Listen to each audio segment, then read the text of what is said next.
1. A experiência a seguir é largamente utilizada para diferenciar soluções eletrolíticas de soluções não eletrolíticas. O teste está baseado na condutividade elétrica e tem como consequência o acendimento da lâmpada. Então aqui nós colocamos a solução e tem aqui os dois fios. Quando a solução conduz corrente elétrica, o que acontece? Os elétrons passam de um fio pelo outro pela solução e aí fecha o circuito e a lâmpada acende. Quando a solução tem essa capacidade de transportar esses elétrons, ela é chamada de eletrolítica.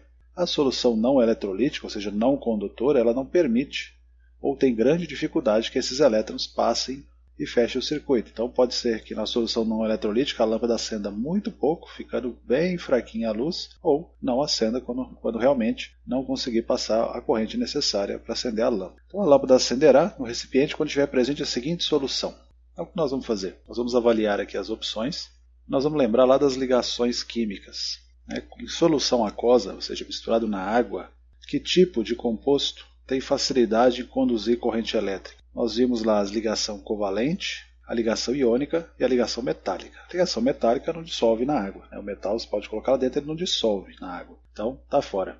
Nós temos compostos de ligação covalente, que dissolvem em água, e compostos de ligação iônica, que dissolvem. O composto iônico, como o nome já diz, o íon já está lá. Então, normalmente nós vamos ter um metal ligado com um não metal, que é o caso aqui da letra E, o Na. Está do lado esquerdo da tabela periódica, do lado dos metais, essa linha escura aqui divide metais com não metais.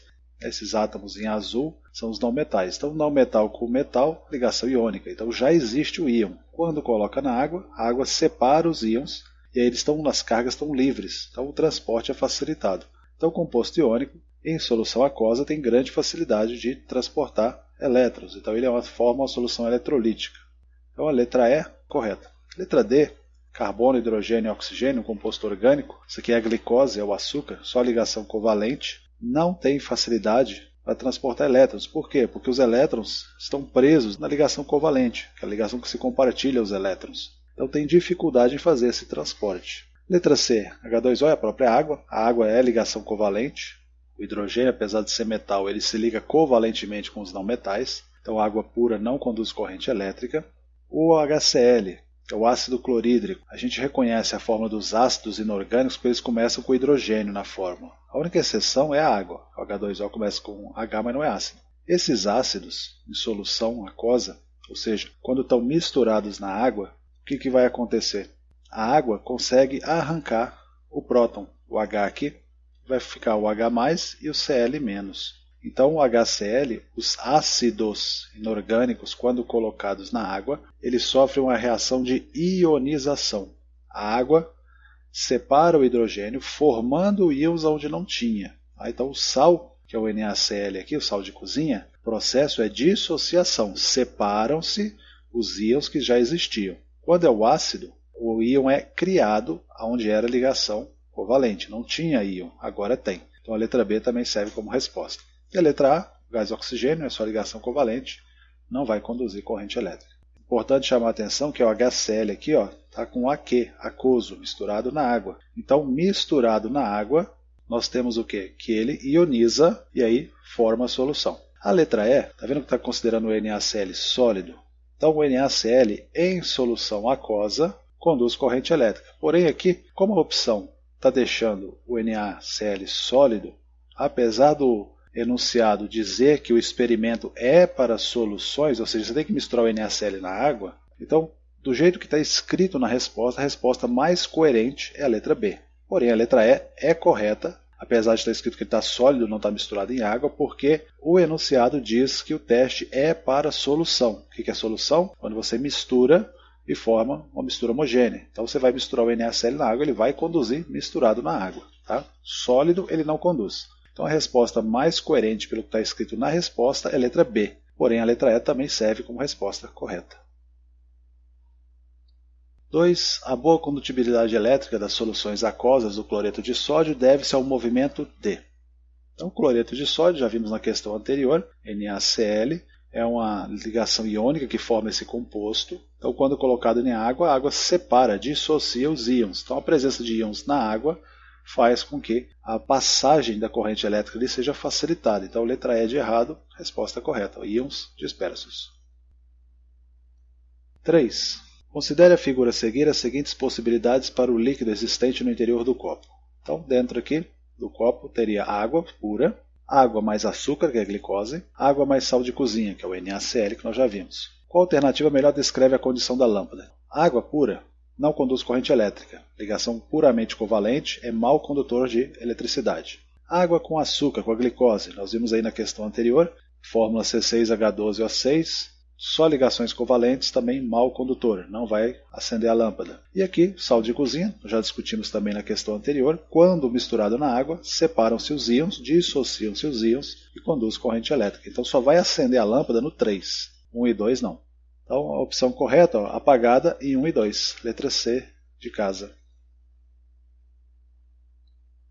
4. Alguns compostos, quando solubilizados em água, geram solução aquosa que conduz eletricidade. Dos compostos abaixo formam solução aquosa que conduz eletricidade. Então, primeiro, Na2SO4. O que eu tenho?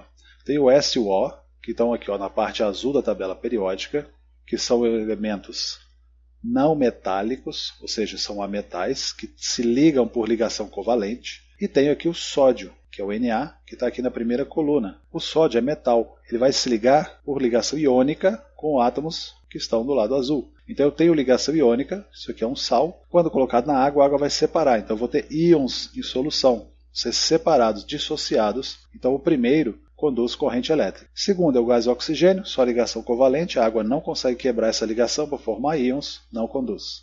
Terceiro é a sacarose, que é o açúcar comum, só ligação covalente, a água não forma íons com ela, não quebra nenhuma ligação química aqui para formar íon, não conduz. O 4, tem o potássio que é metal, nitrogênio e oxigênio que são não metais. Então tem uma ligação iônica aqui. A água dissocia o potássio do NO3, formam-se os íons aí separados, formam-se não, eles já estão, só se separam e aí conduz corrente elétrica. Então até agora 1 e 4. O 6 aqui é o NaCl, já sabemos aí das outras questões que conduz. E o 5 é um ácido orgânico. Isso aqui é o ácido etanóico, também chamado de ácido acético, é o princípio ativo do vinagre. Então, quando colocado em água, ele vai ionizar o hidrogênio, como nos ácidos inorgânicos, e vai conduzir corrente elétrica. Então, a condução aqui tem 1, 4, 5 e 6. 1, 4 e 6, deixando de fora o 5. 1, 4, 5 e 6. Letra C de casa, a resposta correta. 5. A temperatura ambiente, o cloreto de sódio, NaCl, é sólido, e o cloreto de hidrogênio, HCl, é um gás. Essas duas substâncias podem ser líquidas em temperaturas adequadas. Então você pode aquecer o NaCl para torná-lo líquido, você pode resfriar o HCl para torná-lo líquido também. Letra A. Por que no estado líquido o NaCl é um bom condutor de eletricidade, enquanto no estado sólido não é? Quando está no estado sólido, o NaCl ele tem essa forma desse retículo aqui. Então os íons estão atraídos. Notem que a fórmula é um Na para cada Cl, mas como são íons, eles atraem vários outros íons. Então, entre um átomo de cloro, tem vários Cls em volta que serão atraídos, porque positivo atrai negativo. A mesma coisa. Em torno de um átomo de sódio, que é positivo, tem vários cloros negativos. Então, quando está sólido, os íons estão fixos aqui, por causa dessa atração eletrostática entre os íons. Quando nós colocamos na água, a água consegue separar esses íons. Então, os íons ali estão separados, estão livres para poder conduzir a corrente elétrica. Então, por isso que quando está sólido, os íons estão presos, não conduz corrente elétrica. Quando está na água, a água separa os íons, dissocia e aí conduz corrente elétrica. O mesmo acontece quando está no estado líquido. Os átomos ficam separados, os íons estão separados, então tem condução de corrente elétrica. Letra B. Por que no estado líquido o HCl é um mau condutor de eletricidade? HCl, hidrogênio, que é metal ligado a um não metal, ele faz ligação covalente. Então a ligação covalente, a água consegue ionizar quando for o ácido, mas aqui ele está considerando que ele está puro. Apesar dele ser um composto polar, o cloro é mais eletronegativo, tem um polo negativo, o hidrogênio é o mais fraquinho, polo positivo. Isso é uma carga parcial. Na ligação covalente não tem transferência de carga, não tem processo de formação de íons, perda e ganho de elétrons, é empréstimo. Então essa carga parcial que existe é muito fraca para conseguir fazer o HCl um bom condutor de eletricidade. Então ele conduz pouquíssimo ou quase nada de eletricidade quando ele está no estado líquido, isso considerando ele puro. Porque em solução aquosa, ambos são bons condutores de eletricidade. Bom, o NaCl, nós já falamos, a água vai separar os íons, então com íons livres em solução, a corrente elétrica passa facilmente. E o HCl, que é um ácido inorgânico, quando colocado na água, a água consegue ionizar a molécula do HCl, formando o H+, e o Cl-. E aí, após a formação dos íons que não existem, e eles estão livres em solução, conduz também corrente elétrica.